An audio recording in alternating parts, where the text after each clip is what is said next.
Indigo Park is a mascot horror game that I'm assuming you guys have probably heard about. With, Rambly Raccoon, Molly Macaw, Lloyd Elfer Lion, Salem, Finley, all those weirdos. Well, today I wanted to talk about what the park is based off of, like what the rides are probably based off in my opinion, the critter cuffs, some of the characters. So let's get into that right now. Just to keep in mind, I am only 9 subscribers away from 200, so please give me 200 subscribers. I love you guys. Let's begin. At the end of Indigo Park, the main character Rambly tells you have been to a place called Oceanic Odyssey, or at least you came to a place called Oceanic Odyssey. And this is where you see a giant sea serpent named Finley. I think that this ride is based off of the ride at Disney World, Nemo and Friends. During the Chapter 2 trailers, we figure out the Oceanic Odyssey is more of an aquarium than a ride.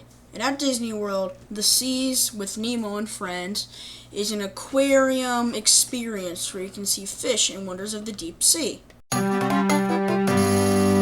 About midway through the game, Rambly tells you to go into Jetstream Junction, where you find a ride called Rooftop Racers, which is in disrepair when you find it, but you can tell it was a ride with a bunch of planes connected to bars that span around in a circle, kind of like the Dumbo ride at Disney World. The Dumbo ride is a thing where you're in a bunch of Dumbos connected to bars and you spin around in a circle and it's supposed to be really fun, just like Rooftop Races. That's why I think this ride is based off of the Dumbo ride.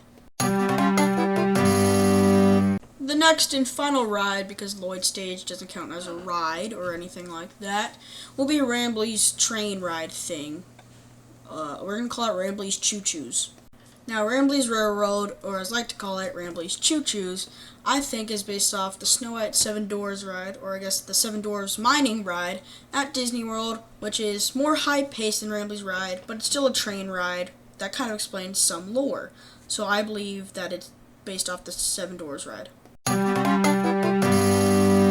At the beginning of Indigo Park, Rambly gives you a wristband called a critter cuff, which tells you need to experience the park with, interact with things, activate things, all sorts of stuff.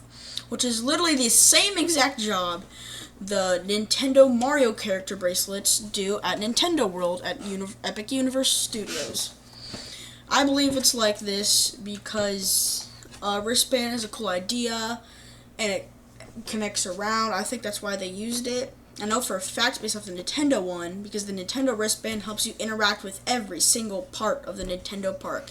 Hitting blocks, connecting to the carts, doing mini games, accessing certain areas. That's why I believe that the wristband, or the critter cuff, is based off the Nintendo World wristband. Alright guys, thank you for watching this video. If you guys thought this was cool, please like and subscribe. I'm only 9 subscribers away from 200. I will see you guys in the next video. Goodbye.